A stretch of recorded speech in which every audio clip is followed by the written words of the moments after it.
नमस्कार मित्रांनो, स्वागत आहे आपल्या यूट्यूब चॅनलवरती. आज आपण जाणून घेणार आहोत की कमोडिटी मार्केटमधल्या ताजा घडामोडी, सोनं, चांदी, क्रूड ऑइल, बेस मेटल्स यासारख्या यामध्ये गुंतवणूकदारांसाठी काय संधी आहे. जर आपण सोनं चांदी बघतोय तर ऑल टाईम हायवरती आहे. सध्या लास्ट वीकमध्ये एक डॉलरमध्ये थोडी कमजोरी असल्यामुळे सोन्याच्या किमतीत थोडंसं स्थिर आपण बघू शकतो. गुंतवणूकदार अजून सुरक्षित गुंतवणूक म्हणून सोन्याकडे बघतात, सोन्यामध्ये इन्व्हेस्टमेंट करतात, गोल्डमध्ये. सो चांदी जर आपण बघितलं की औद्योगिक मागणी वाढल्यामुळे चांदीच्या किमतीमध्ये थोडासा आपण तेजी बघू शकतो. चांदी प्रामुख्याने इलेक्ट्रॉनिक्स आणि सोलार इंडस्ट्रीमध्ये वापरली जाते. क्रूड ऑइल, आंतरराष्ट्रीय बाजारात क्रूड ऑइलच्या किमतीमध्ये चढउतार सुरू आहेत.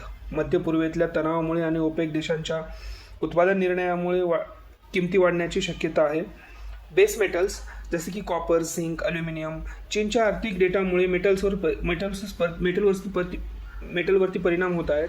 कॉपर आणि झिंक सारख्या धातूमुळे मध्यम पातळीची तेजी आपण बघू शकतो. विशेषतः आपण जर बघितलं की कमोडिटी मार्केटमध्ये गोल्ड आणि सिल्वरमध्ये एक चांगल्या इन्व्हेस्टमेंटसाठी आपण आता लास्ट 2 महिन्यापासून संधी बघतोय. इक्विटी मार्केटमध्ये जर आपण बघतोय तर इंडियन मार्केटमध्ये आज लास्ट आठवड्यामध्ये एक 10 कंपन्यांपैकी 7 कंपन्यांमध्ये एकत्रित मार्केट कॅपमध्ये वाढलेली जे अमाऊंट आहे तकरीबन 1.18 लाख कोटीची वाढ झाली आहे.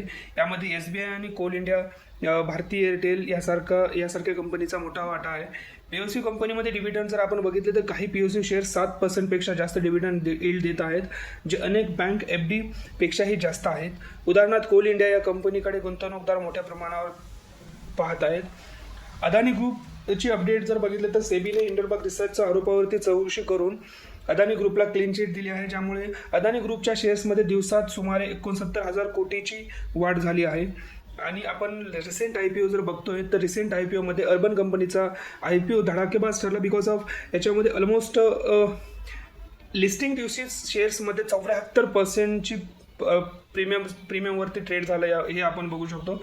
यामुळे होम सर्व्हिसेस क्षेत्रात गुंतवणूकदारांचा मोठा रस वाढताना दिसत आहे. तर आपण या सगळ्या माहिती आपण बघतोय तर हे सांगायचं आहे की आता जर का तर मित्रांनो, हा होता कमोडिटी आणि इक्विटी मार्केटचा अपडेट. तर तुम्ही गुंतवणूक कुठे करणार, सोन्यात, चांदीत की बेस मेटलवरती, इक्विटी मार्केटमध्ये, चांगल्या कंपन्यामध्ये?